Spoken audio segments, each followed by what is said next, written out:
Bien, ahora sí, bienvenidos a una nueva clase de introducción a la economía.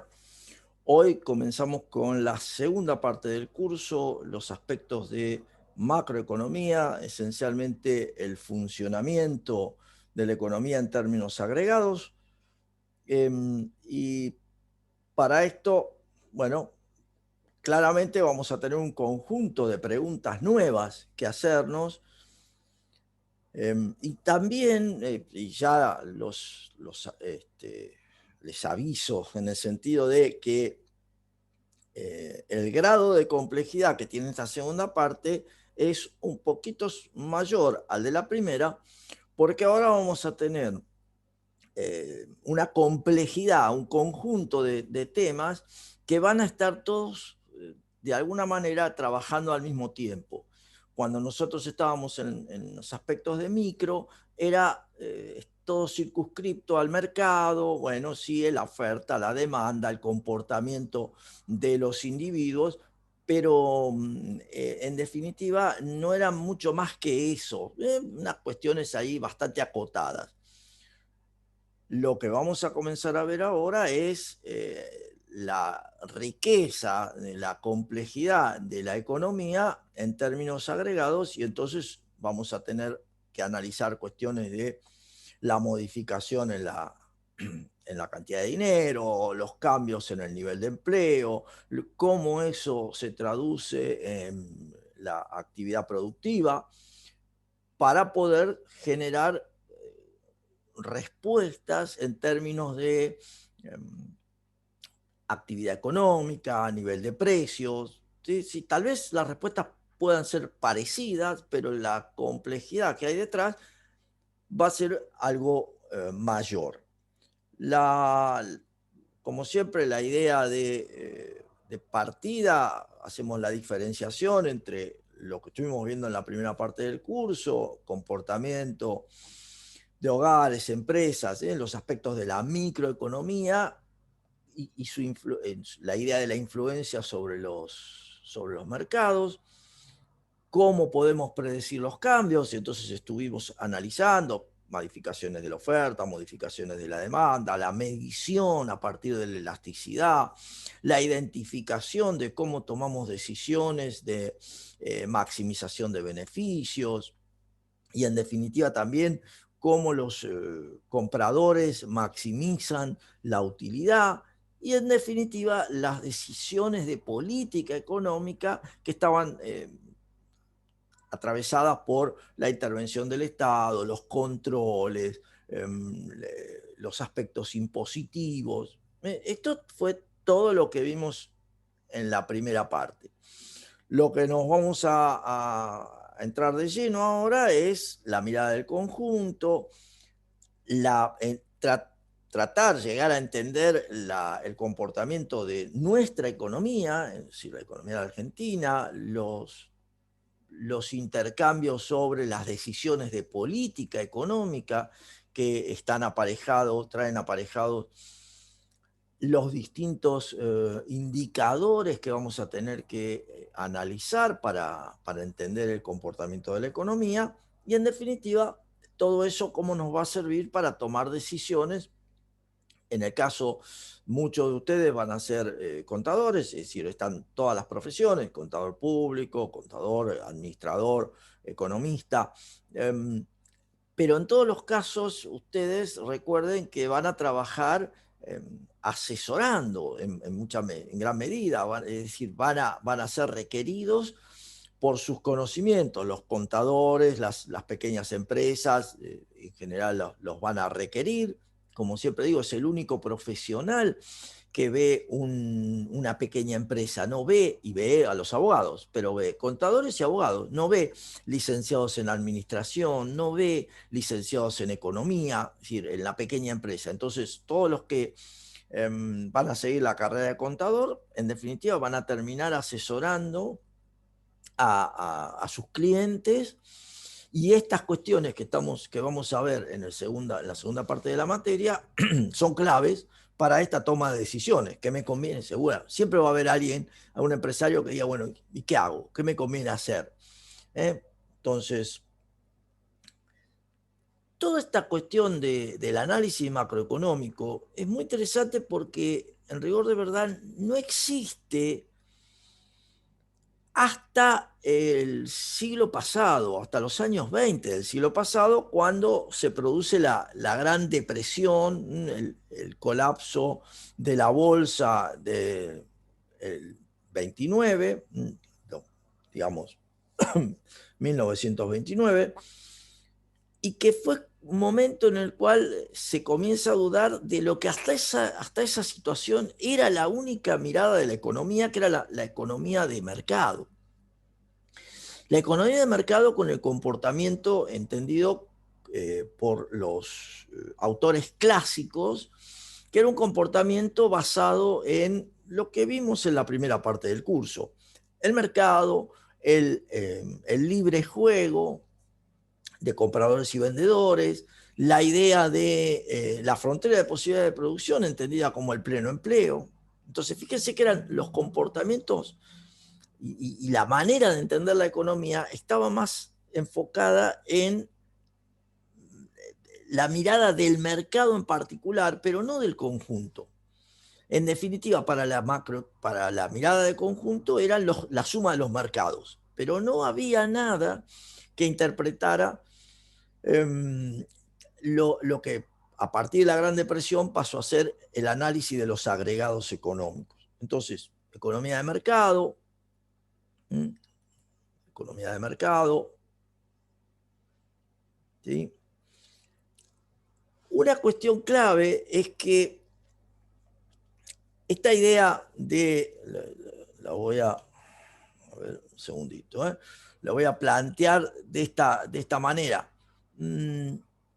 Para los clásicos, voy a ir a la pizarra, voy a ir a la pizarra. Para los clásicos, es decir, el pensamiento desde Adam Smith en adelante, el pensamiento clásico, lo vamos a llamar así, para los clásicos,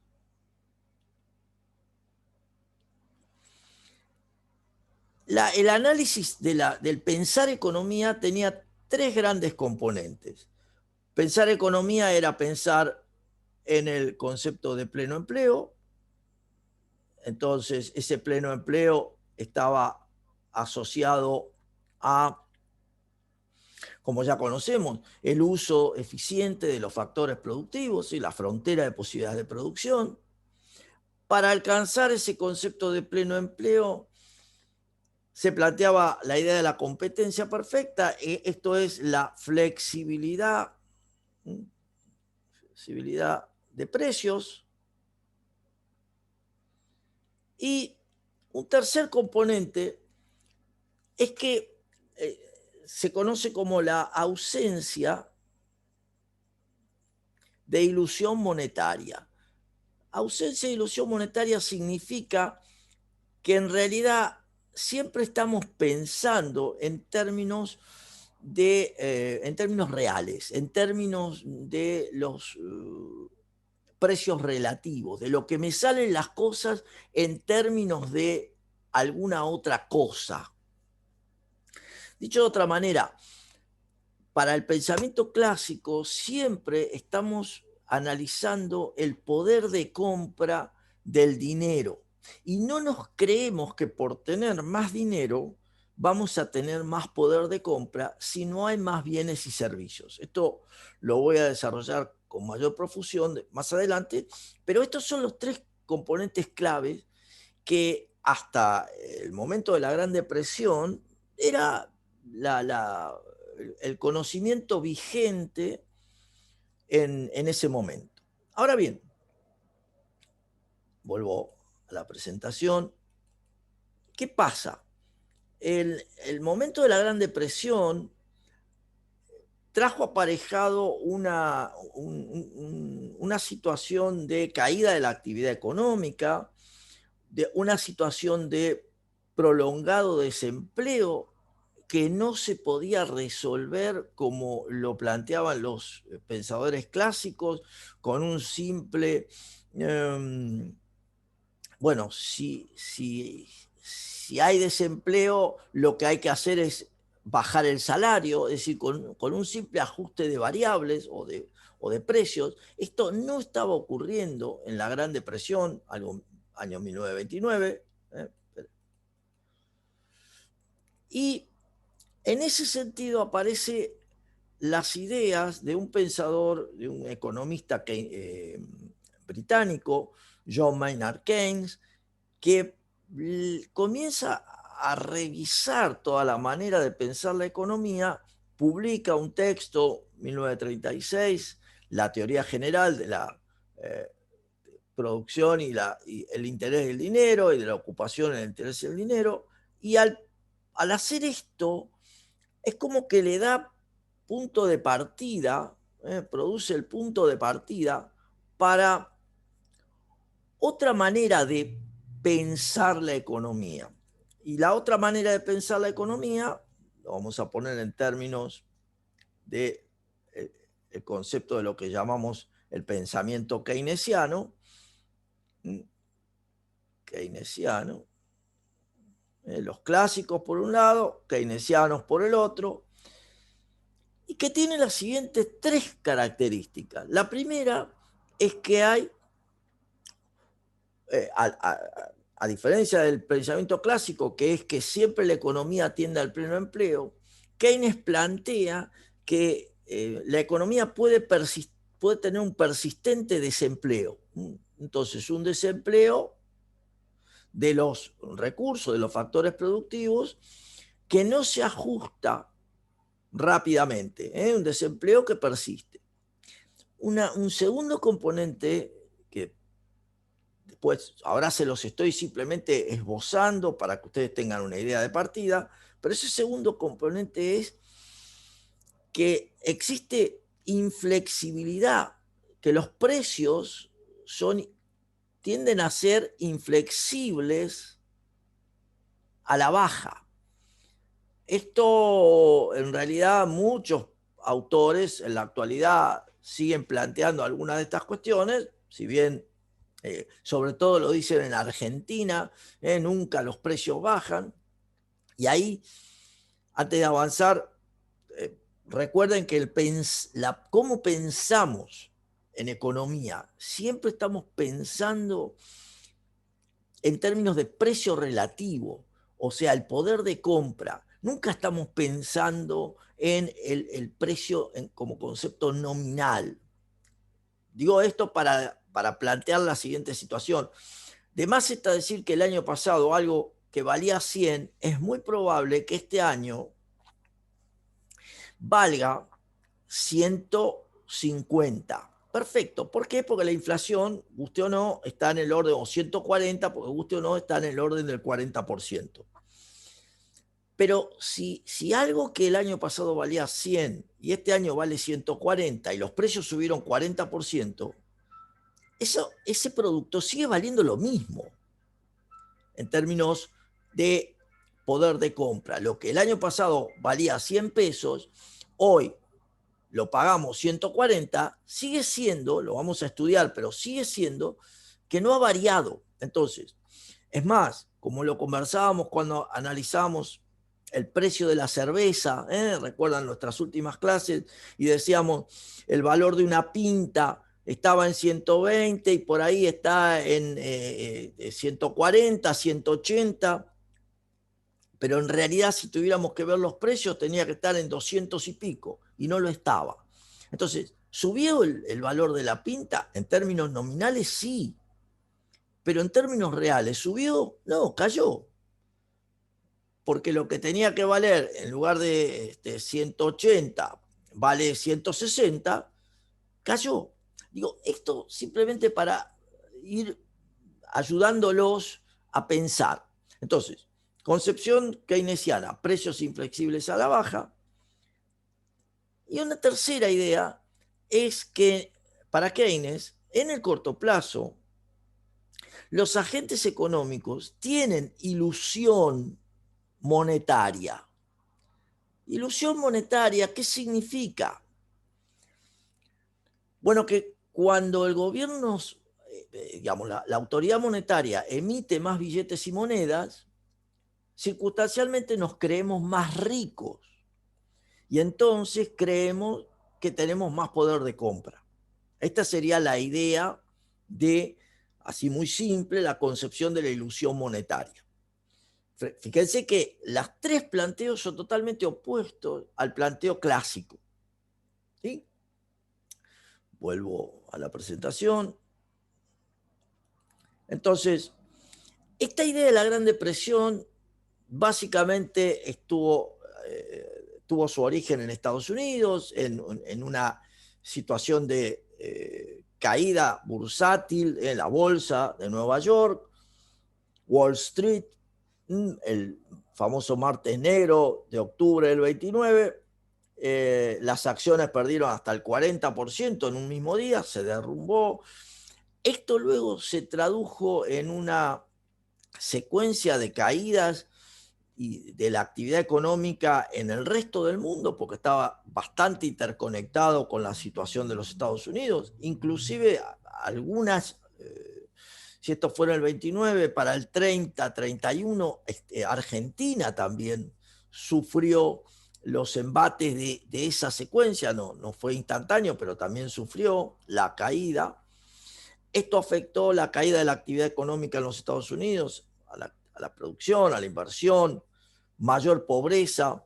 Algunas de las películas del año pasado sobre Bonnie and Clyde, que no recuerdo el nombre ahora, pero Kevin Costner es el actor principal, cómo capturan a la pareja de gángsters de los Estados Unidos, muestra lo interesante de la época. Justamente esta época, la gran pobreza que había y por qué esta pareja de gángster era tan aclamada por la población, porque ellos después de los robos repartían dinero y demás. Como la gente había, a partir de la crisis del 29, se habían quedado, había aumentado la pobreza, se quedaron en la calle. Entonces la gente vivía en la calle, había situaciones de marginalidad, las casas estaban todas en gran medida en poder de los bancos porque la gente no podía pagar las hipotecas, la toma de créditos que habían hecho para comprarse la vivienda no había podido ser, no podían ser pagados. Entonces, todo esto, digo, si alguno busca la película, va a ver el cuadro de situación en los primeros, en las primeras partes de la película.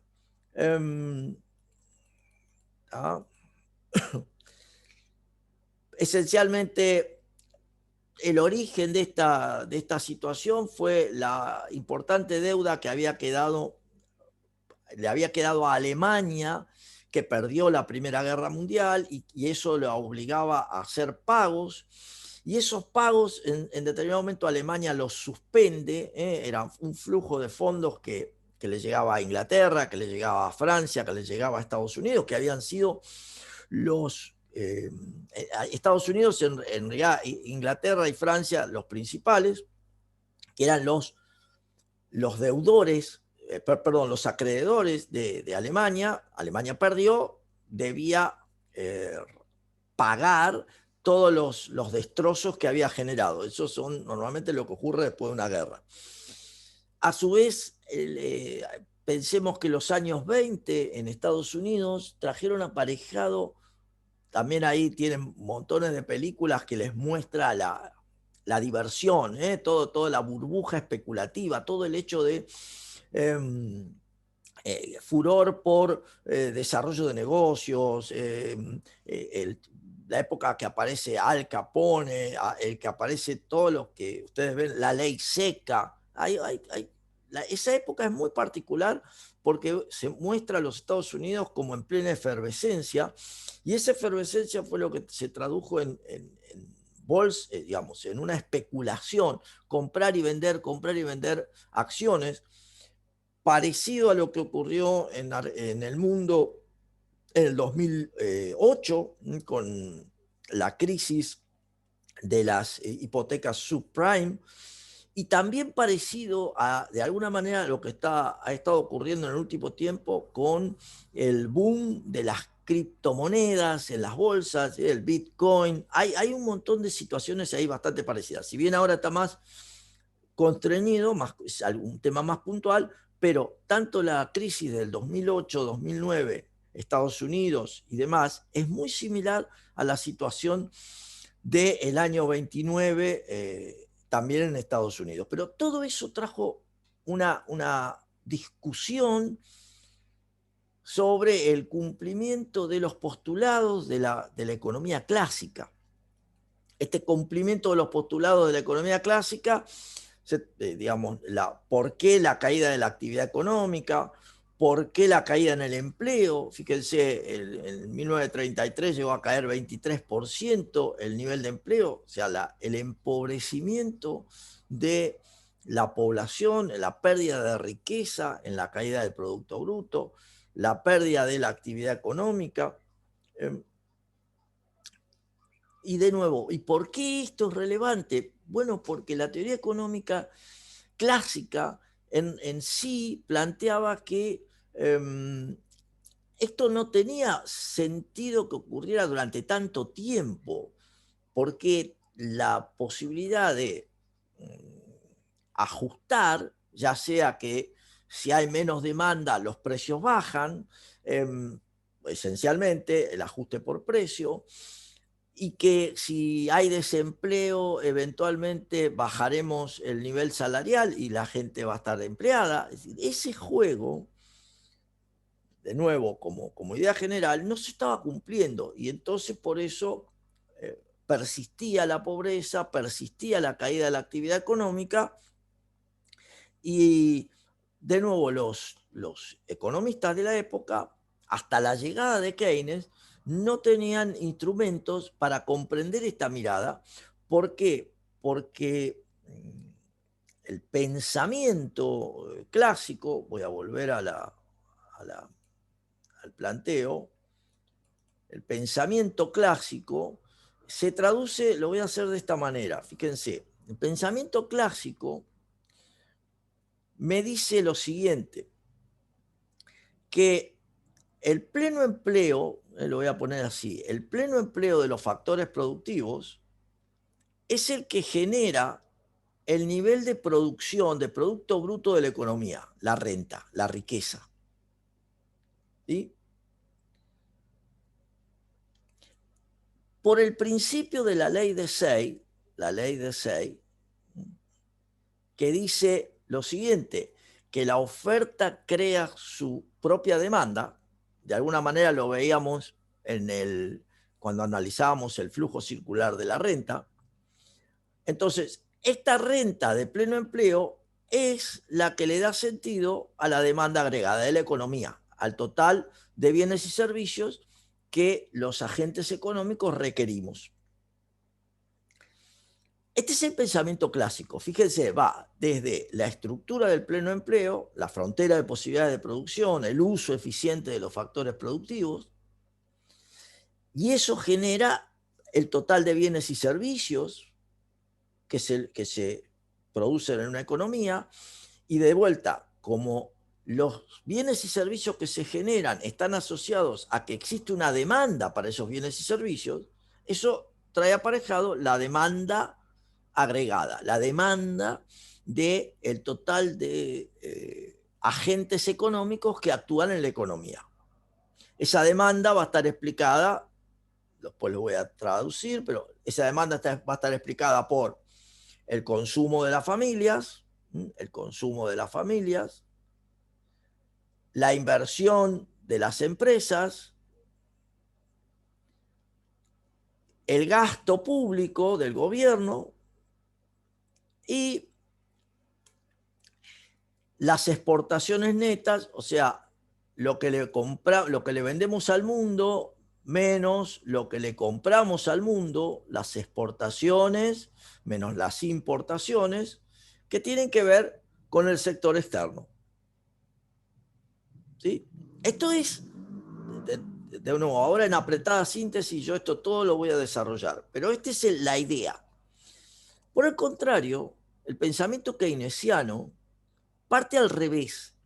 Y lo que plantea Keynes es que lo que está faltando es que los agentes económicos demanden. ¿Alguna pregunta? O sea, lo que está faltando es, hay insuficiencia de demanda, es como que me quedé sin combustible, vamos a decirlo así, no hay demanda agregada. Entonces, al no haber demanda agregada, la demanda agregada es la que genera el nivel de producción de la economía. El planteo keynesiano es similar a decir, si la gente quiere aire acondicionado, si la gente quiere alimentos, entonces se van a producir esos alimentos, el nivel de producción, el nivel de actividad económica. Entonces, ese nivel de actividad económica va a determinar el nivel de empleo de la economía, la cantidad de factores productivos utilizados, empleo en general, empleo en particular, personas que buscan empleo, pero esa es la secuencia. Fíjense que es una secuencia inversa. Hay que aclarar que el pensamiento clásico es de largo plazo. ¿Sí? Todo el análisis del pensamiento clásico de largo plazo. En cambio, el pensamiento keynesiano, lo voy a poner acá, es de corto plazo. Fíjense, estas son las dos corrientes de la economía que nosotros vamos de alguna manera a ir viendo durante el resto del curso. Entonces, pensamiento clásico ve el producto, el pleno empleo, ve lo potencial y cuáles serían las consecuencias de los dos. No, bueno, justamente en términos clásicos, Facundo, en términos clásicos, lo que vos vas a tener es que la economía se ajusta al nivel de la dotación de factores existentes. Por eso estudiábamos la frontera de posibilidades de producción. En cambio, en términos keynesianos, la economía se ajusta a la cantidad de demanda que haya. Nivel de empleo. Nivel de producción económico, no. Nivel de empleo, Valentina. Lo voy a poner empleo. Empleo. Nivel de empleo. Porque acá se parte del pleno empleo en los clásicos y acá el resultado es el nivel de empleo. Noten ustedes, ya les voy avanzando ideas, que nosotros en Argentina, en los últimos años, y depende de las autoridades, pero el pensamiento del presidente Fernández, el pensamiento del presidente Kirchner, que él declaradamente decía que era keynesiano en su forma de pensar economía, el pensamiento de la presidente Fernández. Entonces, todos ellos, no así el pensamiento del presidente Macri. El presidente, tampoco estrictamente el pensamiento del presidente Macri iba cercano a los clásicos, pero estaba más cercano que el pensamiento que tienen el presidente Fernández en la actualidad. Bueno, en todos los casos, vamos a ver que el planteo del desarrollo de la economía tiene más que ver con, en la actualidad, el aquí y ahora, la, la, la búsqueda del consumo, lo hemos comentado así en algunas clases, la búsqueda del consumo, más allá de, y que eso genere actividad económica, más allá de el hecho de trabajar sobre la dotación de factores productivos, la ampliación de la cantidad de factores productivos para que la economía opere sobre la frontera de posibilidades de producción. Son dos miradas diferentes. Demanda agregada, Nico. Entonces, vuelvo. Bueno, justamente como decía, la situación chocaba frente al planteo clásico de ajuste no instantáneo, esa sería la mirada del mercado, sino pero que en definitiva terminaba ajustando. Y esto no estaba ocurriendo. Si había un conjunto de rigideces en la economía que no permitían que el ajuste planteado por el pensamiento clásico se produjera. ¿Sí? em, en función de eso, Keynes desarrolla una teoría que explica las fluctuaciones de la economía para tratar de controlar los excesos a lo largo del ciclo económico. Acuérdense, el ciclo económico, expansiones y contracciones en torno a un promedio de largo plazo.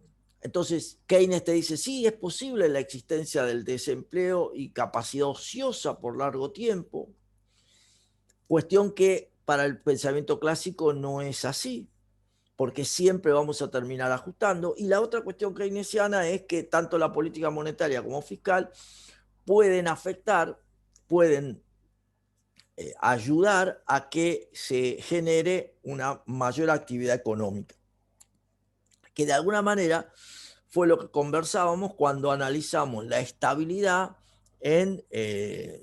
cuando estudiábamos la intervención del Estado. ¿Sí?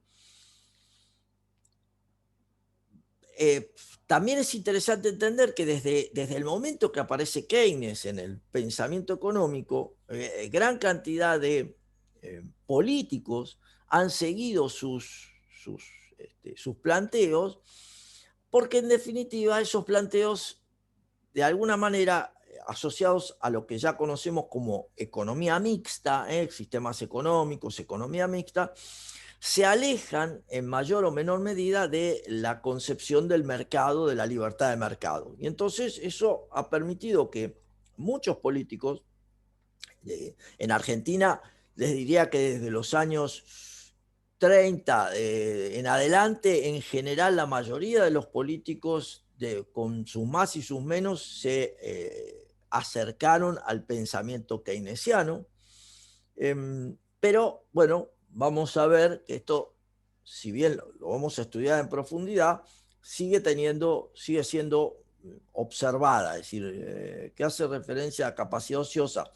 Capacidad ociosa, Melissa, significa que, acordate, te lo voy a mostrar de esta manera. Tengo, opa, tengo la frontera de posibilidades de producción, no sé, bienes privados y bienes públicos, y estoy acá. ¿Qué significa que estoy acá? En un punto dentro de la frontera, que no estoy utilizando todos los factores productivos. Entonces, puedo moverme hacia allá, puedo moverme hacia allá, puedo moverme hacia allá. Eso significa que tengo capacidad ociosa. Para un ejemplo concreto, en este momento en Argentina, nosotros estamos, los cálculos dicen que estamos utilizando no mucho más que el 54% de la capacidad instalada. Esto significa que hay un 46% de capacidad ociosa. ¿Se ve, Melissa? ¿Cuál es la idea? Bien. Bien. Bueno, en sí, en el momento que se plantea la Gran Depresión, a posteriori, venían las elecciones en los Estados Unidos, donde se enfrentan, como siempre históricamente, el Partido Demócrata y el Partido Republicano. El Partido Demócrata, más cercano a ideas de tipo social, sí, socialdemócratas, progresistas, los llamados liberals en los Estados Unidos, y por el otro lado el pensamiento republicano, que si se quiere estaría más cercano a la interpretación de la importancia de los mercados, lo que para los Estados Unidos son los conservadores. El presidente que estaba en ejercicio, Hoover, era republicano, y lo que tenía particularmente era un bajo grado de intervención en la economía. El Estado tenía muy poca intervención, haciendo gala de lo que es el pensamiento republicano.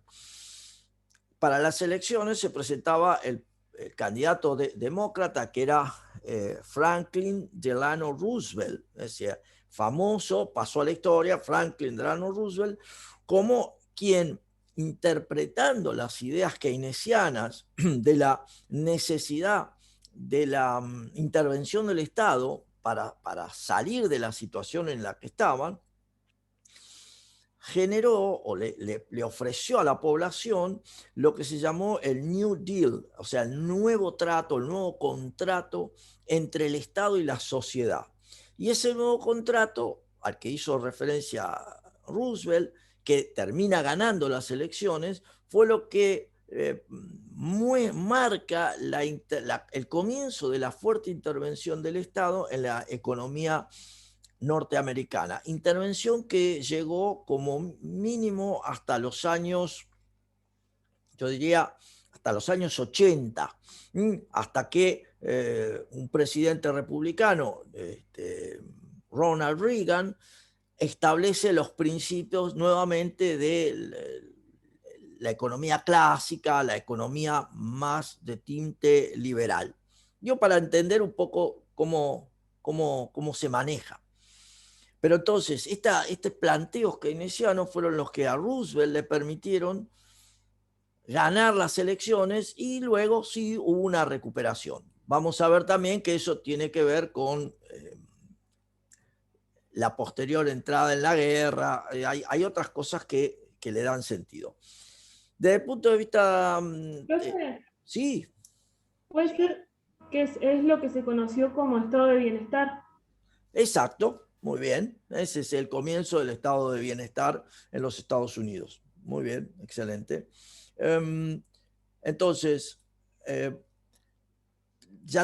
recordemos que todo esto se traduce en el uso de políticas macroeconómicas que hasta ese momento no se tenían en cuenta, por lo que les digo, no existía la mirada de conjunto, que es la que aporta Keynes. La mirada de conjunto es la mirada de la demanda agregada. Hasta ese momento la mirada era la mirada de los mercados, por lo tanto la demanda individual. El aporte keynesiano es tratar de entender, rescatando la tabla económica, le tableau économique de François Quesnay, que nosotros lo conocemos como el modelo del flujo circular, es Keynes quien rescata eso de la historia y lo toma para tratar de entender la mirada de conjunto, porque no se utilizaba. La macroeconomía surge con Keynes el siglo pasado.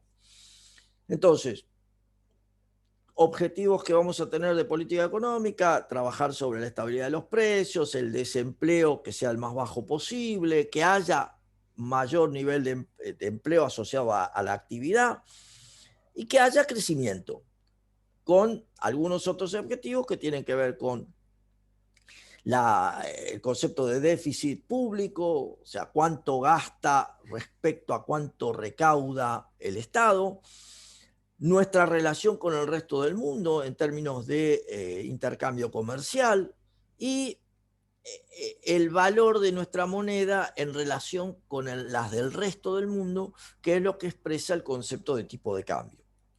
¿Sí? Bien.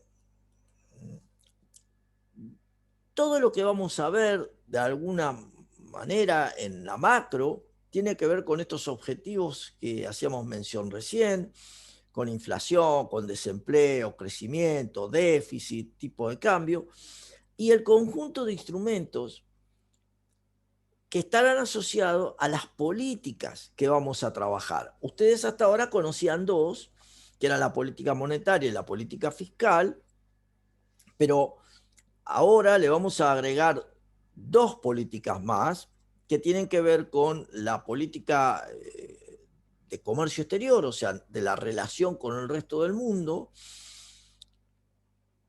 asociada al tipo de cambio, y las políticas de la oferta que tendrán que ver con el manejo del empleo y cómo trabajar sobre la productividad de los factores. Cuestiones que parecen de micro, pero en rigor hay que analizarlas en el conjunto de la economía.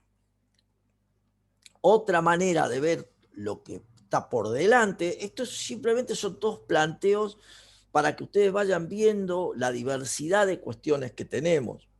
No porque todo junto, lo vamos a ir viendo en las próximas clases. Pero para entender esto, lo podemos ver como con cierta similitud al modelo de oferta y demanda. Pero ahora la concepción es oferta y demanda agregada, la mirada de conjunto. Entonces, detrás de lo que digamos, de las decisiones de los agentes económicos estará la demanda agregada.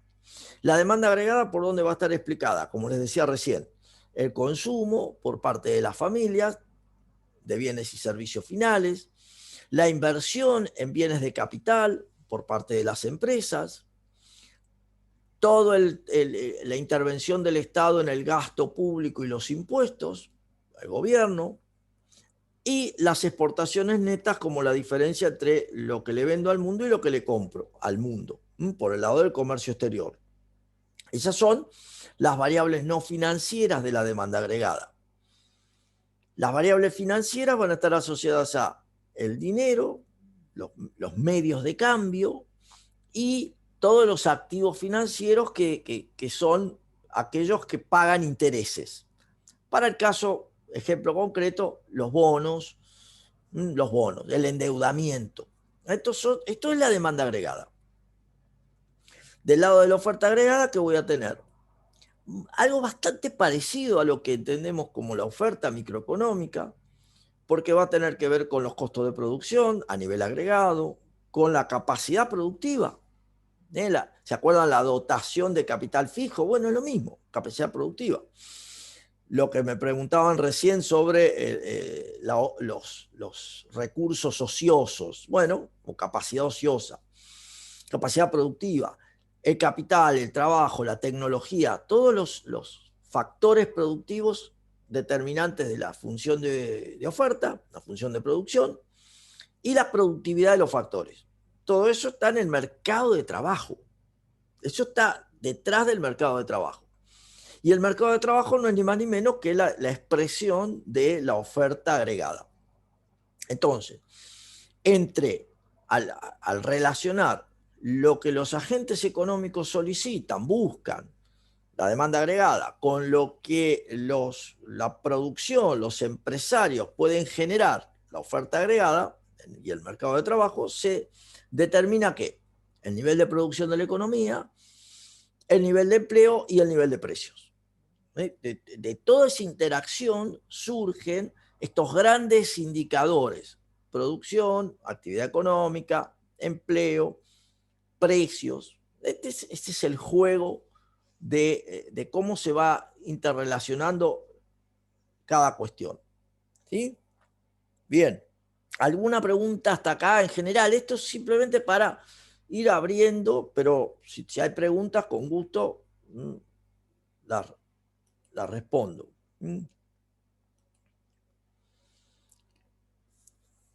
El planteo, a ver, es: ¿yo qué tengo que saber de un país para conocerlo en términos económicos? Esta pregunta es la misma que se hace un inversor que está decidiendo si viene a invertir a la Argentina o no. Se la hacen los organismos internacionales cuando nos prestan o cuando deciden si nos van a refinanciar las deudas que tenemos. Por ejemplo, preguntas que se hacen, indicadores que busca el Fondo Monetario Internacional, el Banco Mundial. Obviamente también nos la hacemos nosotros para tomar decisiones. O sea, hay 4 grandes indicadores que tienen que ver con el comportamiento de los precios, la inflación, con el comportamiento del empleo, la tasa de desempleo, con el comportamiento de la actividad económica, la tasa de crecimiento, y con el comportamiento del intercambio comercial y la situación del gasto gubernamental, el último punto de los equilibrios. Entonces, lo que va a venir en las próximas clases, porque esto es un tema bastante arduo, o sea, nos va a llevar un tiempito, es el análisis de todos estos indicadores. Epa. O sea, la idea de la inflación, lo vamos a ir desarrollando, pero la idea de la inflación como el aumento sostenido en el nivel general de precios a lo largo de un periodo, el desempleo como la cantidad de población que no tiene empleo y que busca trabajo, ese porcentaje.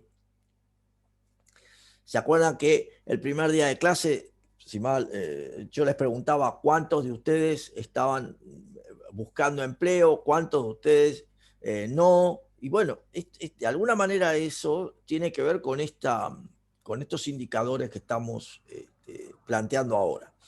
La tasa de crecimiento tendrá que ver con la actividad económica, el producto bruto, el resultado de el total de bienes y servicios que generamos en la economía, y el equilibrio externo-interno con la relación, como les decía, entre lo que le compramos al mundo, las importaciones, lo que le vendemos al mundo, las exportaciones, el precio asociado a nuestra moneda, el tipo de cambio, y la relación del gobierno en términos de cuánto gasta y cuánto recauda. Todo esto es son los grandes temas sobre los que tenemos que analizar. Cuando nos planteamos la idea de la inflación, tenemos que pensar, hay varias cuestiones, porque pensar en el concepto de inflación implica analizar su definición como el aumento sostenido en el nivel general de precios. Durante un periodo, aumento sostenido en el nivel general de precios. Esto se dan cuenta que esa definición planteada así ya nos marca algunos conceptos claves.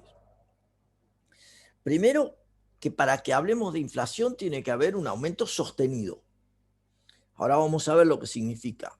Segundo, que para medir la inflación tenemos que utilizar un indicador que concretamente es el llamado índice de precios al consumidor, que todos los meses lo publica el Instituto Nacional de Estadísticas y Censos, el INDEC. Pero lo primero entonces es preguntarnos por el concepto de lo que significa que sea sostenido. Yo lo puedo plantear de una manera muy simple. Yo tengo un mercado, precio, ¿no?, cantidad, oferta y demanda.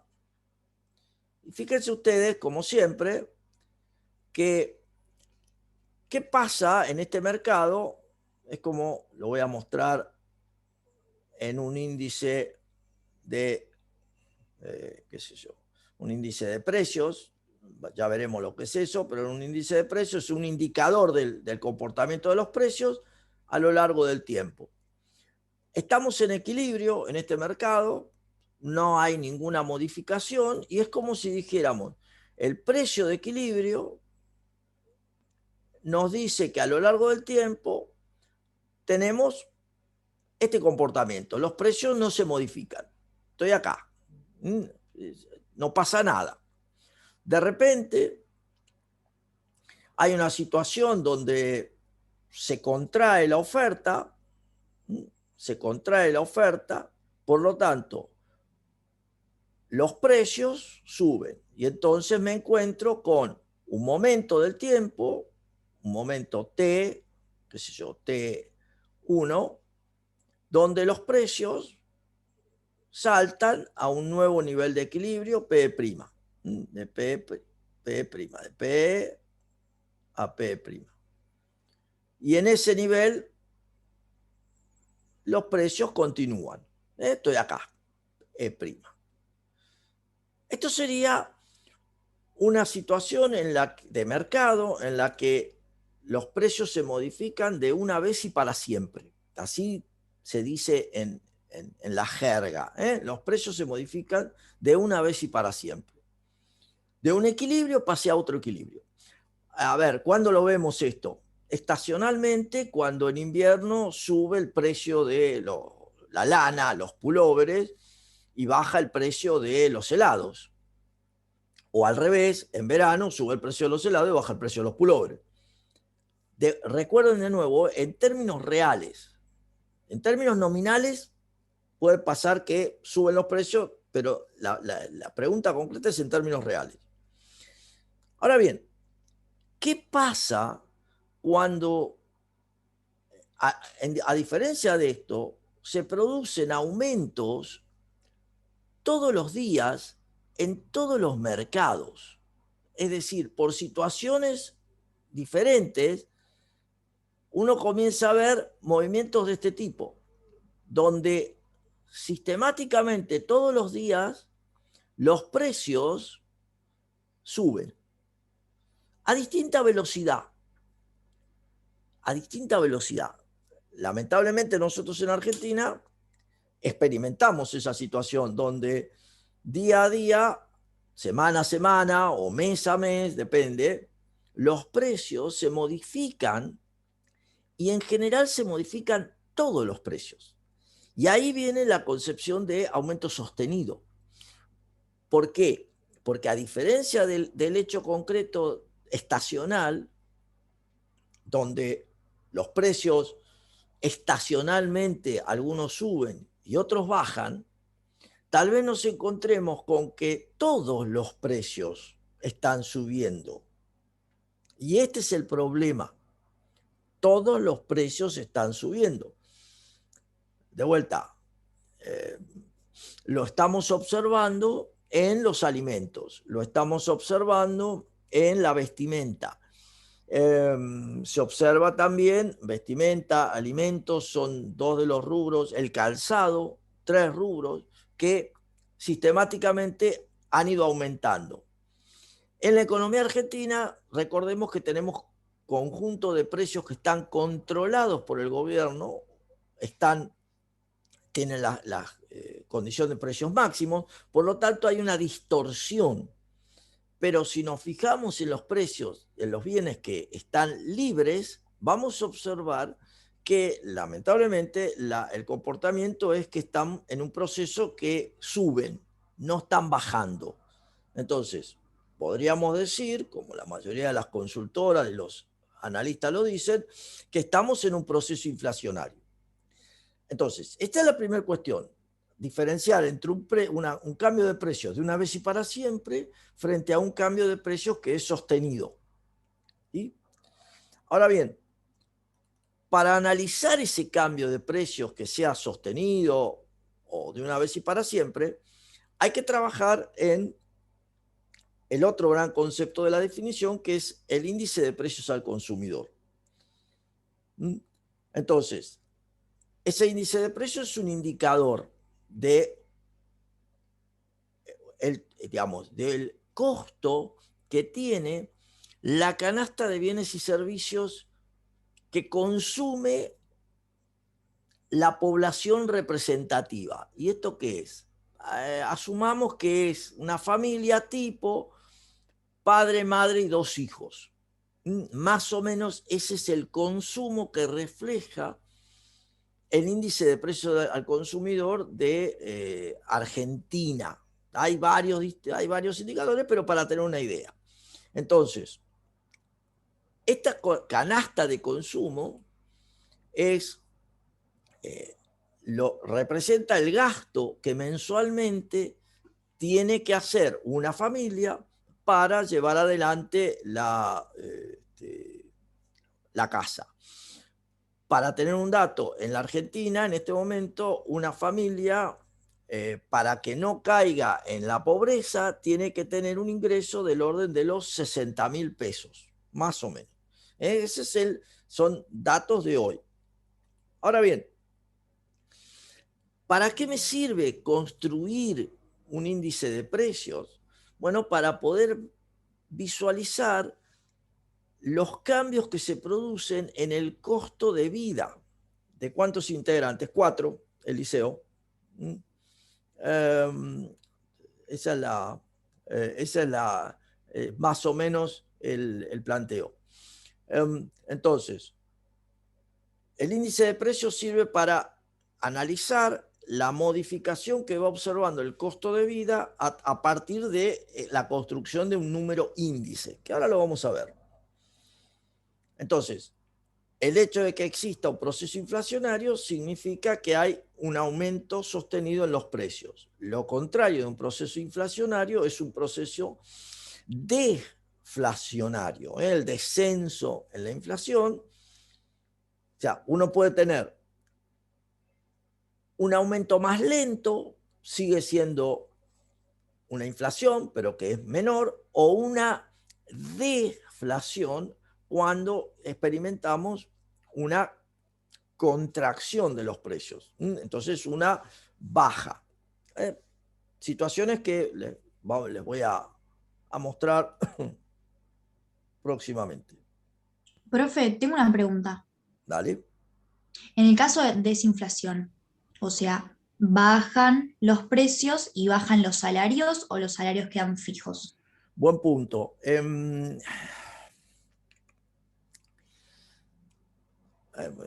Excelente pregunta. El planteo es este.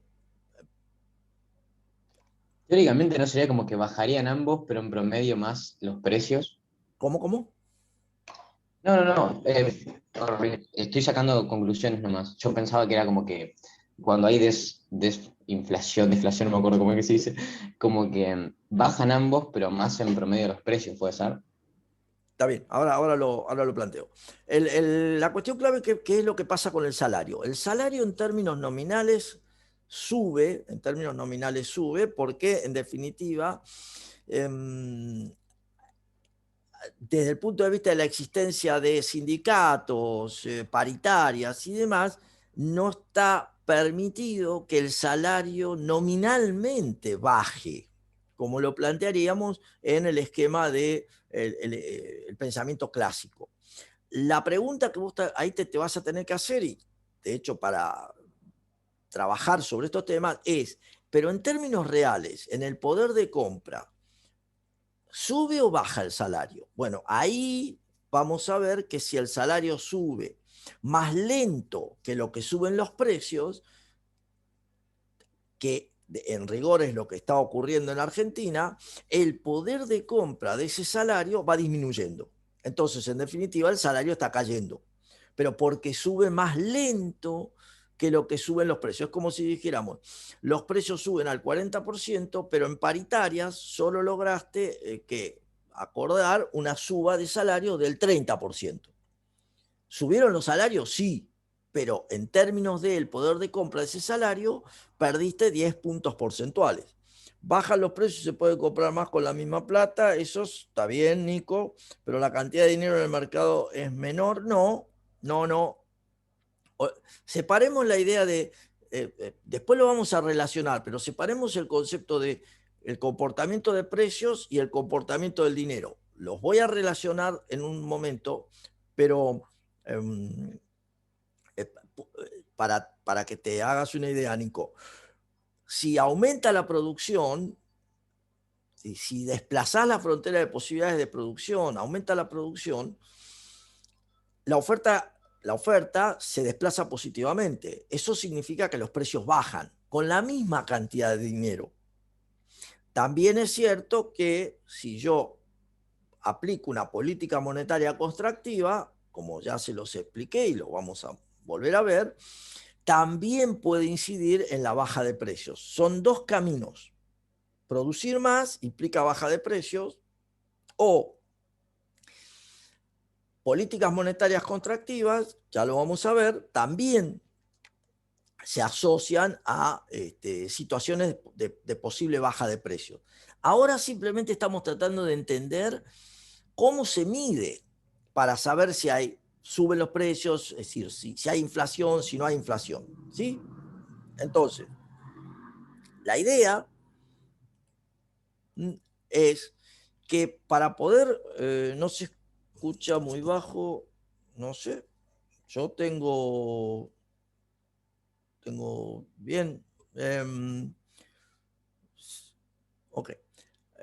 Entonces, la idea de la construcción de un índice de precios se basa en primero fijar la canasta de bienes y servicios que son los representativos del consumo de la población analizada. Entonces, ¿qué bienes son los más importantes para el consumidor? Esto se hace a partir de encuestas que normalmente se realizan cada 10 años, más o menos, y permiten ver la estructura de gastos que tiene la población. Sobre esa estructura, esa canasta de bienes y servicios, se averiguan los precios en cada momento del tiempo para establecer cuál es el costo de esa canasta de bienes, de esa cesta, y de esa manera se toma siempre un punto de partida, un año base. Nosotros utilizamos en este momento como año base 2004, estábamos utilizando como año base, y déjeme pensar ahora si lo hemos modificado. Me parece que estamos usando 2016, del 2004, 2016 como año base. ¿Qué significa usar un año base? Bueno, es el punto de partida que está asociado a cierta dosis de estabilidad en la economía para que sirva como punto de análisis, como punto de partida. Y ahora lo vamos a mostrar. La relación del cálculo de un índice de precios es simple. Lo voy a mostrar en la pantalla para que no haya dudas. O sea, el primer paso es, primero, el establecer la canasta de bienes y servicios. La canasta de bienes y servicios son todos los componentes, alimentos, servicios, qué sé yo, alquileres, educación. Estos son todos los componentes de la canasta de bienes y servicios. A esa canasta de bienes y servicios se le aplica el precio. Entonces, el valor de la canasta de bienes y servicios es la sumatoria desde i igual 1 hasta n del precio de los i bienes y servicios en el momento t, en el momento considerado, el año base, 2016, 2018. Sí, Gonzalo, exactamente. Por la cantidad de los bienes y servicios en el momento t. Este es el valor de la canasta de bienes y servicios. En castellano diríamos que una familia demanda 2 cortes de pelo por mes, de cabello por mes, el costo del corte de cabello por 2, demanda, no sé, 100 boletos de colectivo por mes, el costo del boleto de colectivo por 100, más tantos kilos de carne, más tantos kilos de tomate, y así sucesivamente de todos los bienes y servicios que demanda una familia. Entonces, el valor de la canasta de bienes y servicios es exactamente eso. Para el momento, para cada momento. La fórmula, sí, el valor de la canasta de bienes y servicios en el momento t es el concepto genérico, el año considerado. Es la sumatoria desde 1 hasta n, no sé, todos los bienes y servicios que voy a considerar, de el precio de cada bien y servicio en el momento considerado por la cantidad de cada bien y servicio en el momento considerado. Esto es el valor de la canasta de bienes y servicios en cualquier momento del tiempo. El punto de partida, Valentina, esa es la idea de la fórmula general. El concepto de sumatoria es la letra griega sigma. Entonces, la letra griega sigma es lo que significa, para que no haya duda, la letra griega sigma, es esa. Esa es la letra griega, que está representada aquí. Entonces, desde i igual 1 hasta n. ¿Sí? Entonces, ¿cómo calculo un índice? Bueno, un índice de precios es una relación entre ¿qué?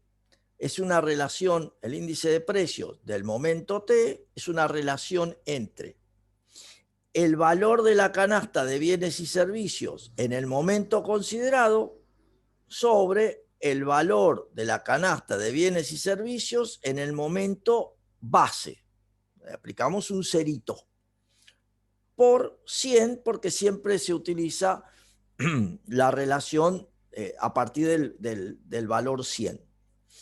Es como si yo dijera, en el momento considerado, en el punto de partida, si la sumatoria esta me dio 1000, este es el momento base, 1000, fíjense que esto sería para el índice de precios del momento, no sé, 0, el año base, esto es el valor de la canasta de bienes y servicios en el momento base sobre el valor de la canasta de bienes y servicios en el momento base por 100. Resultado, 100. 1000 sobre 1000 por 100, 100. Este es el punto de partida. Si los precios de alguno de estos bienes subieron y en total en el momento, este es el momento 0. En el momento 1, índice de precios del momento 1, resulta que la canasta de bienes y servicios subió a 1200. No sé, no importa. ¿Por qué? Porque hay una canasta dada, perdón, acá puse T, es 0, discúlpenme, es 0, es la cantidad de base, la canasta, es la canasta. La canasta es lo que significa Q0. Esta es la canasta de partida. Discúlpenme, es una confusión. Es el precio de cada momento por la canasta definida, por la canasta de partida. Entonces, de vuelta. En el momento 1, con la misma canasta, los 100 boletos de colectivo, los 2 cortes de cabello, los tantos kilos de tomate o tantos kilos de carne que habíamos marcado en la canasta de base, el precio total, el valor total, asciende a 1200. Y la canasta de base sigue siendo 1000, porque es este dato. Entonces, fíjense que ¿qué es lo que ha ocurrido entre el momento 1, el índice de precio del momento 1 y el índice de precio del momento 0? Fíjense que esto, 1200 sobre 1000 por 100, me va a dar 20% de aumento. Esto quiere decir que entre el momento 1 y el momento 0, los precios de la economía han aumentado 20%. ¿Es eso inflación? Bueno, técnicamente tendríamos que ver cómo se comportaron todos los bienes. En principio decimos que es inflación, porque subieron los precios. Pero recuerden que la definición es muy concreta. Aumento sostenido de los precios. Aumento sostenido del nivel general de precios. Sostenido. Quiere decir que los precios todos variaron. Simplemente acá estoy diciendo, los precios ¿cuánto variaron? 20%. Entre el momento 1 y el momento 0, o sea, el punto de partida. La particularidad de esto es que siempre, este es un índice de precios de tipo Laspeyres, lo van a trabajar, y ese índice de precios de tipo Laspeyres, de vuelta, se basa en la canasta fija. La canasta fija, bueno, acá datos técnicos los voy a pasar por alto, tiene que ver con la encuesta nacional de gastos en los hogares. La última fue el 2017-2018, que es lo que le da la base para calcular el índice de precios actual. Cuando ustedes hace unos días observaron en las noticias que los precios del mes de marzo aumentaron 4,8%, lo que está diciendo es que la canasta de bienes y servicios del mes de marzo respecto a la canasta de bienes y servicios, o sea, la situación al índice de precios, perdón, del mes de marzo respecto al índice de precios del mes de febrero, se modificaron los precios 4,8%. La canasta de bienes es la misma. Lo que cambió es que el precio de esos bienes se incrementaron 4,8%. Uno de los índices, el índice más alto de los últimos tiempos. ¿Sí? Como dice, como tenemos aquí, solo se cambia la canasta cuando se realiza una nueva encuesta. Mientras tanto, se mantiene la canasta. Lo que está detrás de eso es los hábitos de la población en términos de cómo consumimos, cuáles son nuestras preferencias de consumo, la situación. ¿Sí? Se seleccionan los comercios, bueno, todo esto lo tienen cargado.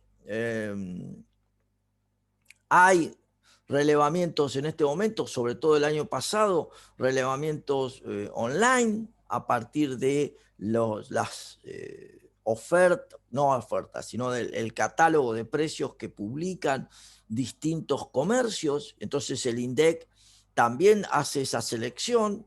Esto puede traer algunos problemas porque no están todos los comercios y no están todos los bienes publicados.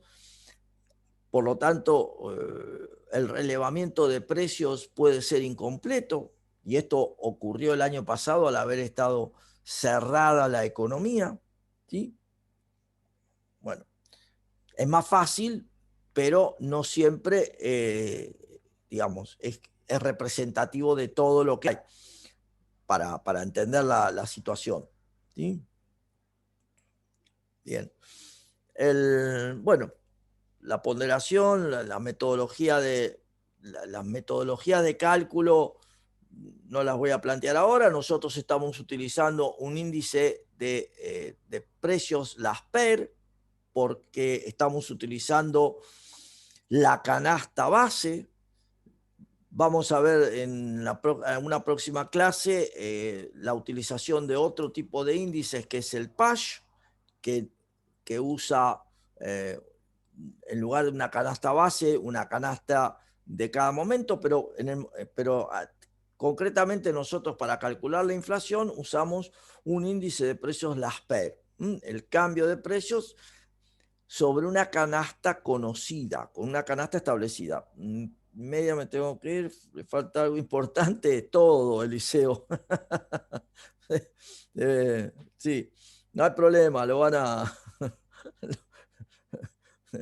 todo, pero bueno, anda tranquilo. Un cálculo simplificado tienen en pantalla donde hay una estructura, una canasta de bienes. Sí, después lo subo, sí.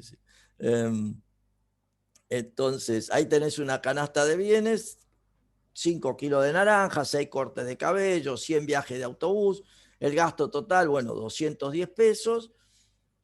El punto de partida es el IPC, del momento base, 100, y al periodo siguiente, los precios han subido. Podría ocurrir que algunos suban y otros no.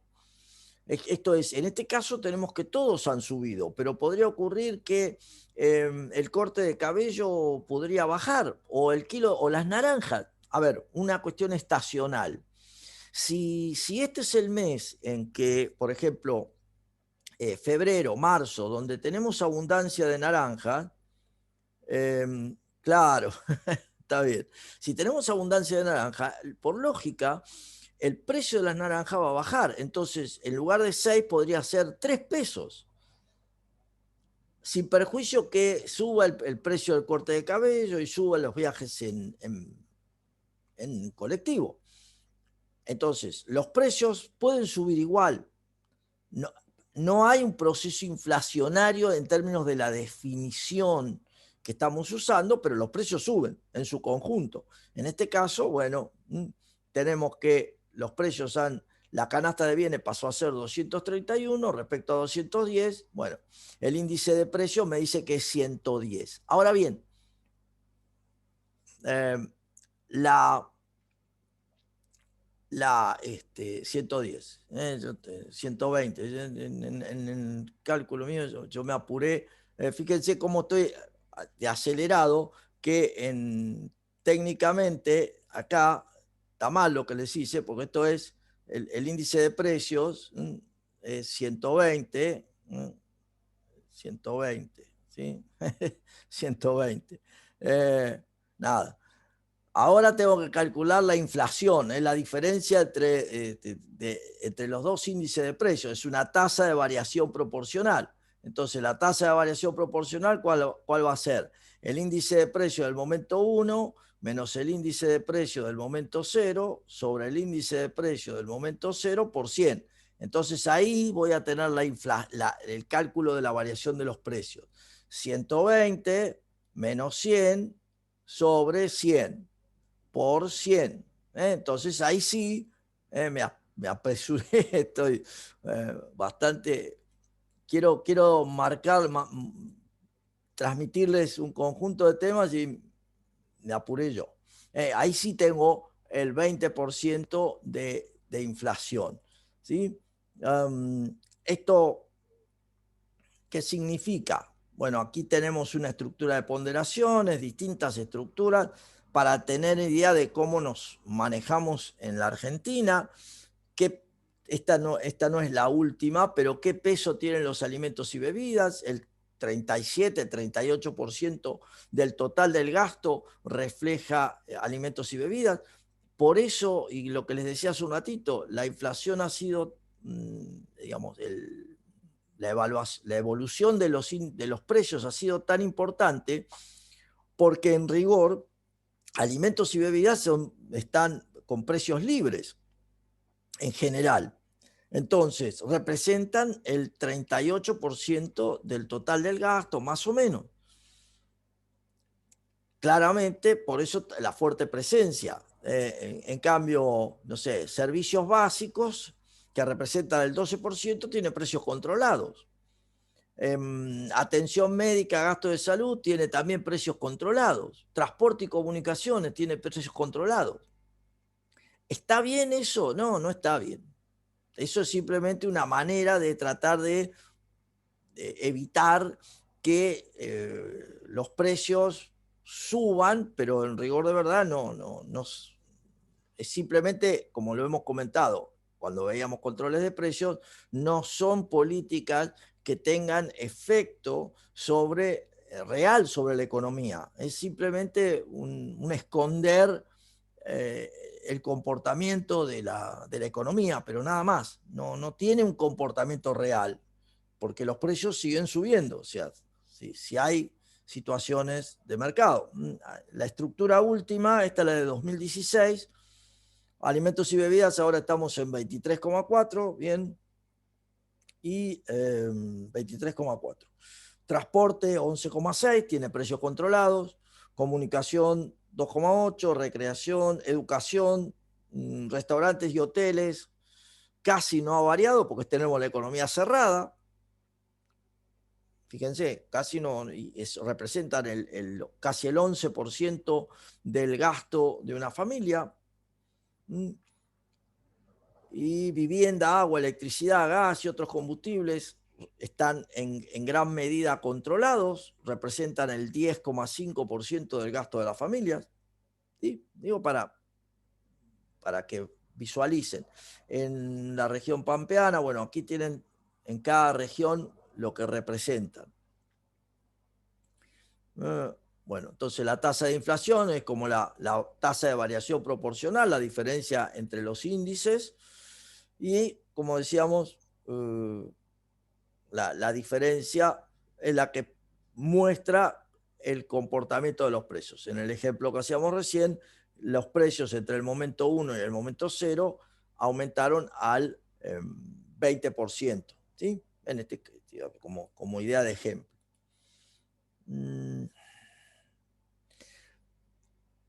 Simplemente para que tengamos idea, esto es una tabla tomada hasta el 2008, no la he seguido por el momento, donde vemos el comportamiento de la inflación, o sea, el comportamiento de los precios en la economía argentina. Observemos que en finales del gobierno del doctor Alfonsín tuvimos una hiperinflación en Argentina del 4.500%. Luego viene el gobierno del doctor Menem y cuando se pone en marcha en el año 91 la convertibilidad, los precios comienzan a bajar hasta que tenemos en el año 96 deflación, del año 96, 97, también tuvimos en el 99 menos 2,27%, una deflación. Siguió deflación hasta el 2001. Luego viene el cambio de gobierno con el doctor, cuando estaba el doctor de la Rúa, que deja el gobierno y hay un salto inflacionario. Luego toma el gobierno, gana las elecciones el doctor Kirchner y hay una evolución de los precios hasta el 2007, el 2008. Ya ahí toma el gobierno la presidente Fernández y en el 2008 se produce una intervención al Instituto Nacional de Estadísticas y Censos y entonces deja de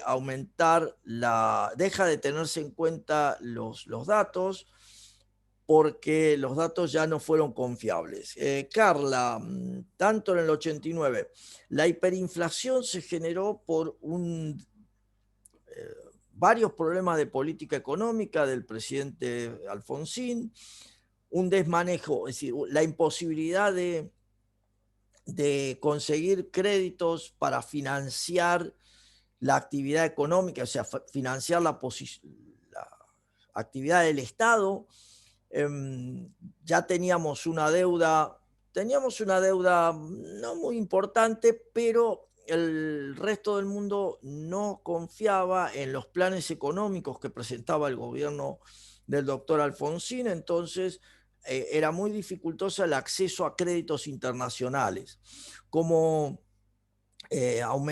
hubo algún efecto anterior a esto, habíamos estado con el plan, ustedes piensen que en el año 85 el doctor Alfonsín cambia, veníamos de una inflación del 600%, se lanza el plan austral, se cambia el valor, se cambia la denominación de la moneda y se hace un programa integral que tuvo un efecto al principio, pero rápidamente perdió vigencia y bajó la inflación al 76%, estábamos en 287, ya va Mateo, y bajó al 76%, pero luego comenzó a subir porque cada vez hubo una mayor presencia del Estado, se cierra la economía y el Estado necesitaba más recursos. No accediendo a créditos internacionales para financiar la actividad económica, se decidió por la emisión monetaria. Entonces, al emitir billetes y monedas con mayor cantidad, exactamente igual que lo que ocurrió y está ocurriendo desde el año pasado, por otras circunstancias, pero es exactamente lo mismo, el aumento de la emisión de billetes y monedas y la huida por parte de los argentinos de la tenencia de billetes del austral, o sea, no queríamos tener el austral en nuestras manos, queríamos comprar cualquier otra cosa, trajo aparejado, digamos, este desmanejo de la política económica, trajo aparejado una situación de quiebre desde el punto de vista económico, tan es así que en diciembre de ese año, desde julio y demás, los precios llegaron a variar en un solo mes 197%, si mal no recuerdo, y es el equivalente a que los precios subían al 6% por día. Piensen ustedes, 6% por día. Entonces, en negativo son cuando mejor estuvo el país. Sí, Valentina, cuando mejor estuvo, es decir, tuvo deflación. En parte también estuvo bien el país porque hay deflación por dos posibilidades. Una es porque aumentó la cantidad de bienes y servicios más que lo que aumenta la demanda y entonces bajaron los precios. La otra es porque recesión, y esto es la situación de la época del 2000, 2001, una recesión tal que las empresas para poder vender tenían que bajar los precios. Entonces, son dos maneras de ver situaciones donde los precios cayeron. La caída de precios en el 96, la deflación del 96, 97 y hasta la del 99 están asociadas a desplazamiento de la oferta agregada. La del 99 más o menos. En cambio, el 2000 y el 2001 son claramente situaciones fuertemente recesivas, donde para vender tenías que bajar los precios. ¿Sí? Profe, Sí, y dale. me estabas por preguntar, no sé que alguien levantó la mano. Que Yo levanté la dale, mano. dale. En el 2002, ¿qué pasó que se disparó así la inflación al 37,79%? En el ¿Por qué a ese punto? ¿En qué año me decís? 2002. 2002. El 2002, cuando es el cambio de gobierno, es decir, deja de la Rúa y se hacen cargo los... tuvimos 5 presidentes, termina manejando la presidencia el ex gobernador de Duhalde, y lo que hace la economía es un sinceramiento donde salimos de la convertibilidad del momento en que teníamos, en el 2001, salimos de la convertibilidad, que era cuando teníamos la relación entre el peso y el dólar en el 1 a 1, y al salir de la convertibilidad se reconoce una devaluación del orden del 40%, que luego fue muy superior, y eso trajo aparejado todo un impacto muy fuerte en los precios. De allí lo que vos ves en el 2002 de la suba de precios. Venía bajando y al sincerarse esta diferencia, salirse del esquema fijo entre el peso y el dólar, los precios de alguna manera reflejaron, los precios de los bienes reflejaron ese cambio en el componente de los bienes importados, que subió, por el que subió el tipo de cambio, y eso se trae aparejado esa suba de precios. Después la economía, como estábamos en un proceso recesivo, bueno, se aquieta y de alguna manera en ese momento lo vamos a estudiar, pero el impacto en la actividad económica fue del orden déjame pensar, del orden del 20 y tantos por ciento de la caída. Ahora no tengo el número preciso, pero la caída en la actividad económica, nos volvimos claramente más pobres, y entonces para poder salir de eso, la idea de subir los precios no tenía ningún sentido. O sea, nadie podía subir los precios porque no había con qué. Honestamente nos empobrecimos como sociedad fuertemente. Entonces, de allí es que los precios comienzan a subir lentamente, pero de cualquier manera, como seguíamos sin tener la capacidad de generar bienes y servicios, es como, lo vamos a estudiar, pero para adelantarle, es como que nos movimos en este sentido. Estábamos adentro, qué sé yo, bienes privados, bienes públicos, estábamos adentro de la frontera y comenzamos a movernos hacia la frontera, el proceso recesivo. Entonces, toda esta suba de precios está aparejada, está asociada a estos movimientos de comenzar a recuperar lo que la economía argentina tenía de los años 90. En los años 90 habían dejado la frontera de posibilidad de producción por acá, digamos, esta idea. Y en el año 2001, 2002 estábamos acá adentro. Entonces, el cambio de gobierno trajo aparejado la posibilidad de recuperar cierto grado de actividad económica, y eso es lo que está aparejado, asociado al cambio de precios. ¿Sí? Bueno, esto es más que nada para tener una idea. Acá tienen un perfil de 75 años de emisión e inflación, en palabras de Milton Friedman, Premio Nobel de Economía. La inflación es en todo momento y en todo lugar un fenómeno monetario. Y claramente nuestra historia económica muestra que eso es así, por más que siga habiendo algunos economistas que planteen que es un fenómeno multicausal y demás, en rigor no existiría, digamos, no existe un proceso inflacionario si no hay una emisión sostenida más allá de lo que las personas queremos tener, más allá de la cantidad de dinero que queremos tener. Y esto es un tema que lo vamos a estudiar más adelante, pero de nuevo el comportamiento que se evidencia en la economía argentina es de fuertes procesos inflacionarios sostenidos a partir de el correlato con la emisión monetaria. ¿Sí? Sí, siempre ha habido emisión. En el último año, vamos a estudiarlo también, pero la emisión monetaria ha superado ampliamente las tasas de variación de otras épocas. Simplemente no tenemos un proceso mayor inflacionario porque hay un conjunto de precios, como decimos, que están controlados, y porque en definitiva no nos podemos mover, porque apenas nos pudimos mover, que terminó la cuarentena estricta o como que sea, la gente empezó a consumir y rápidamente lo que ha empezado a ocurrir es que suben los precios. ¿Por qué? Porque tenemos más dinero del que queremos tener. Entonces, este es uno de los... Sí.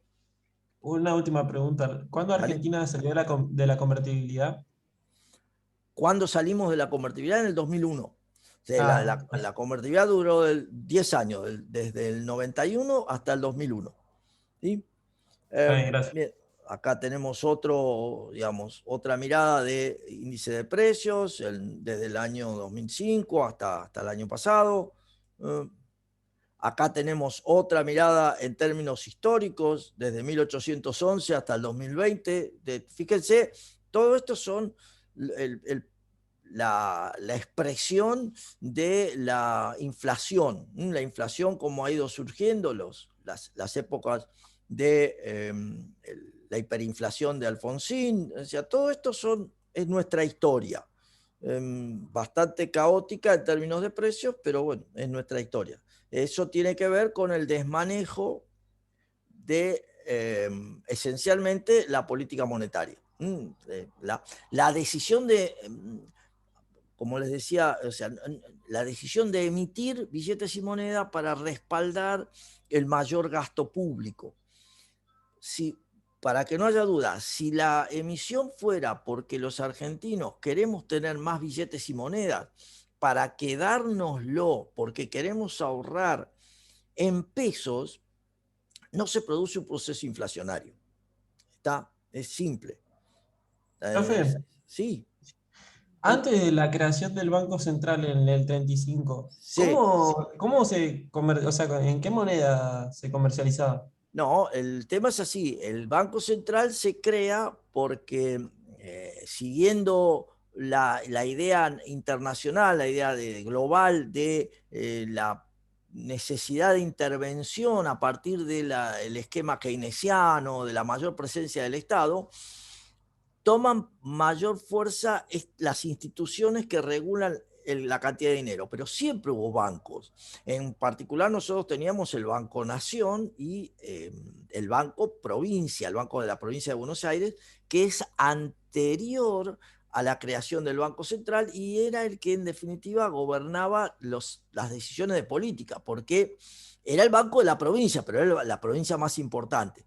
Y el Banco de la Nación era el banco que representaba al Estado, pero no, o sea, al gobierno, pero no existía la autoridad monetaria. El Banco Central lo que refleja es eso, una institución que no es un banco, que no se dedica a comprar y vender dinero, sino que se dedica a controlar todos los aspectos que tienen que ver con el dinero. Digo, para hacerlo, lo vamos a estudiar al final del curso en dinero, pero digo, para que tengan la idea. Entonces, todas las políticas, todas las decisiones monetarias iban por el lado del Banco Nación, como préstamos y demás, y para la provincia de Buenos Aires por el Banco Provincia. ¿Sí? Porque observando también ahí en el gráfico en el 46 cuando se nacionaliza, es como que se empieza a disparar la inflación. Cuando se nacionaliza en el 46, lo que ocurre es que la banca, toda la banca comercial pasa a ser banca del Estado. Ese es el concepto de la nacionalización. Entonces el Banco Central pasó a controlar todos los bancos. A diferencia de la actualidad, que los bancos, existen los bancos comerciales y los bancos públicos. En ese momento toda la banca, Perón, en ese momento el presidente, en el 46, decide manejar toda la banca desde el Banco Central. Esto quiere decir que cada banco era nada más que una ventanilla del Banco Central. Entonces, cualquier movimiento de dinero, cualquier cosa, estaba supeditado a las decisiones centralizadas en el Banco Central. La inflación igual, existe inflación porque, de vuelta, tiene que ver con la emisión monetaria. Más allá de que hubiera un solo banco o lo que fuera, si hay más dinero que se gasta o que se utiliza para cuestiones que la población no quiere, o sea, no quiere tener ese dinero, vas a tener un proceso de huida de ese dinero. Puede ser más rápido o puede ser más lento, pero huida del dinero quiere decir que no me quiero quedar con pesos, quiero otra cosa, quiero ladrillos, qué sé yo, quiero lo que fuera, no quiero los pesos. Entonces, si yo no quiero los pesos, vas a estar en presencia de un proceso inflacionario. Por lógica, puede ser más rápido, puede ser más lento. Para ir cerrando con esto, hay varias causas que pueden explicar la inflación, más allá que detrás de todo está el hecho concreto de la emisión monetaria. Una de las causas puede ser la inflación por el lado de la demanda, que es cuando hay mayor demanda agregada, es decir, más interés por los agentes económicos por comprar bienes y servicios que los que hay. Entonces se produce un efecto similar al que vemos en la micro, pero para todos los bienes y servicios. Entonces ahí puedo tener una acción. En parte, lo que ocurre en este momento y lo que ha ocurrido durante el gobierno de la presidenta Fernández, por ejemplo, donde todas las decisiones de política estaban orientadas a que la gente consuma. Entonces, consumo, pero si no aumenta la actividad de producción, voy a tener un proceso inflacionario. O sea, por más que yo quiero más cosas y no hay, suben los precios. Desde el punto de vista de la oferta, puede haber inflación de costos cuando se contrae la oferta porque suben las paritarias, suben los costos salariales en el conjunto de la economía. Entonces, al subir los costos salariales, al subir eventualmente los empresarios que quieran aumentar su margen de beneficios, o también los precios de los bienes importados suben porque por efecto del tipo de cambio que se deprecia. Cualquiera de esas situaciones está afectando. Recuerden que los insumos importados son relevantes para el proceso productivo. Entonces, todos esos pueden traer aparejado una suba de costos. Y esa suba de costos generalizada podría entenderse como un concepto de una situación de inflación de costos.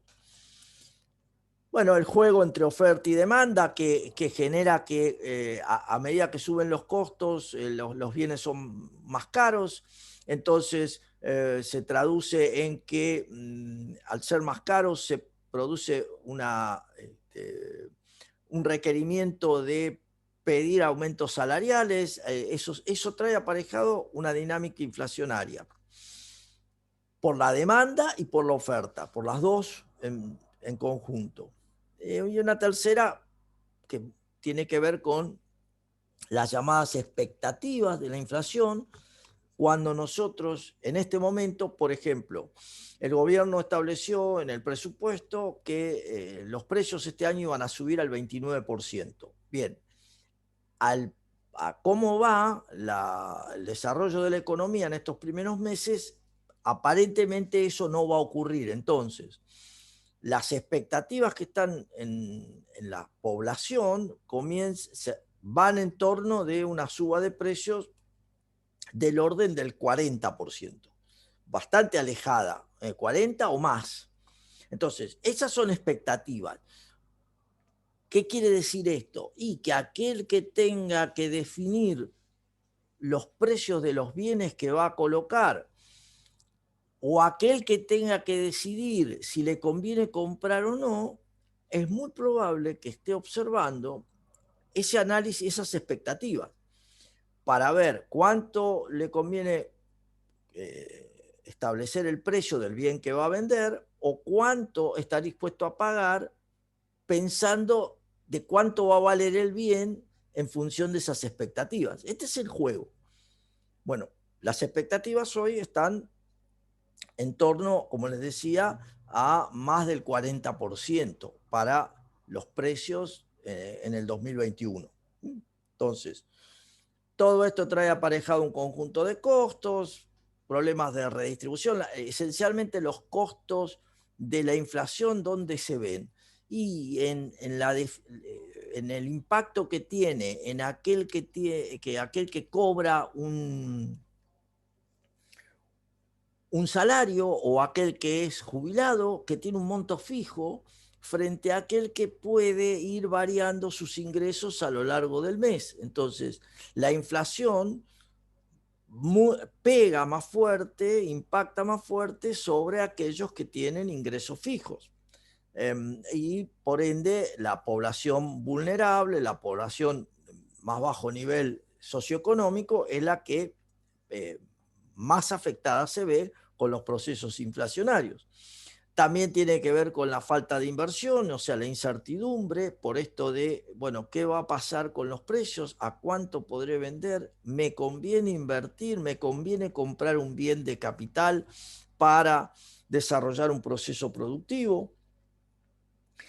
Es probable que si aplico una política antiinflacionaria se disminuya la actividad económica y entonces debo revisar si me conviene invertir.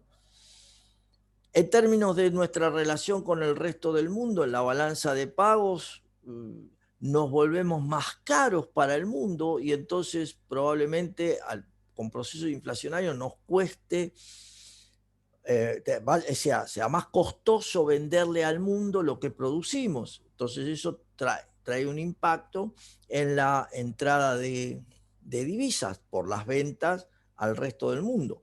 Y al mismo tiempo nos sale más caro, nos puede convenir, comprarle al mundo. Entonces se complica la entrada de divisas y se favorece la salida de divisas. Bueno, eso trae, como vamos a ver más adelante, es un problema en términos de equilibrio. Y la mala asignación de recursos, porque, bueno, ok, Gonzalo, sí, ya estamos cerrando igual. La mala asignación de recursos por todo el tiempo que insume la búsqueda de los precios. Fíjense ustedes que olvídense de los precios controlados, que ya de por sí implica eso. Traten de encontrar el menor precio para lo que sea. Bueno, ahí está. Hay un uso ineficiente del tiempo. Por eso también es un costo en el uso de los recursos. Generalmente el problema de la inflación es que entramos en procesos hiperinflacionarios como el que tiene Venezuela en la actualidad, como el que hemos tenido nosotros. En este momento somos de los 3 países con mayor inflación del planeta.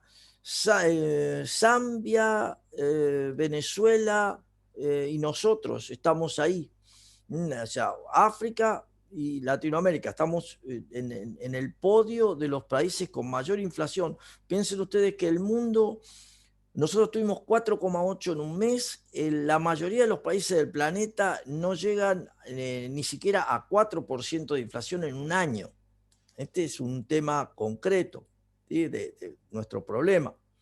El Zaire, Zambia, dije, no, Zaire, era. Zaire tiene hiperinflación, siguen, fíjense, siempre han tenido problemas. En Zaire tienen billetes del el millón o más, 100 millones, es un desquicio. Venezuela acaba de sacar el bolívar de millón, o sea, tienen de millón y estaban viendo, bueno, estos son problemas. Argentina, 196 en julio, el dato. Bien. Apretada síntesis entonces para toda la situación del concepto de inflación. La próxima clase vamos a revisar los aspectos que tienen que ver con el empleo.